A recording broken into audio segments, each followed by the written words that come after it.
Brothels should be legalized in the United States. As much as I'm an advocate for the legalization of illicit drugs, I think bringing sex work out of the shadows is an even bigger no-brainer. The advantages are straightforward. After all, what I'm proposing is already law, with the small caveat that a video camera must be present for each session. The filming of hardcore pornography is just prostitution with the extra steps. So why is the latter viewed differently in popular culture? Well, I think it's because the incentive for the act changes. In one case, the end goal is fulfilling a taboo vice, an orgasm with a price tag. The other simply involves large corporations making money off the backs of attractive women, an idea that is American as apple pie. Let's be specific. What does legal prostitution look like? In the rural counties of Nevada, there are a total of 19 operating brothels as of 2023. There has never been a reported case of HIV being transmitted since the first licensed institutions were created in 1971.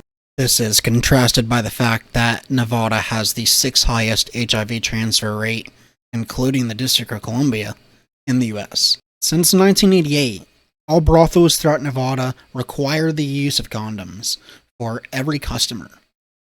If you're interested in any of the sources I've used for this video, check out the description. According to Nevada state law regarding infectious disease control, all registered prostitutes are to be tested weekly via a cervical specimen for gonorrhea and chlamydia, and monthly for HIV and syphilis. Lydia Faithful, a full-time sex worker at one of Nevada's brothels, attributes a stubbornness to always use contraceptives as instrumental in her survival. In a Vice article from 2016, Lydia details regular practices for all customers. She says, before sexually engaging clients at the brothel, we perform something known as a dick check.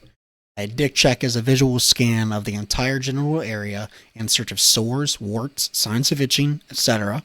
We also squeeze the head of the penis to investigate discharge. Only pre-ejaculate, which is clear and colorless, should be released. This is followed by an alcohol-soaked baby wipe, which is excruciating for someone with an STI. Much like drugs, the most dangerous kind of prostitution is the illegal kind. Legalization opens the door for science-based regulations that protect the livelihood of vice seekers and vice dealers alike. I don't pretend to be an expert on the subject of human trafficking, but it would seem to me that a business that is subject to regular checkups from regulatory bodies and the IRS would have a difficult time committing such atrocities. Liberty is at the core of our Constitution, and nobody should find themselves in a cage for seeking or supplying acts between consenting adults. Sunlight is the best disinfectant. Keeping brothels illegal only bolsters these dangerous institutions that hide and thrive in the shadows.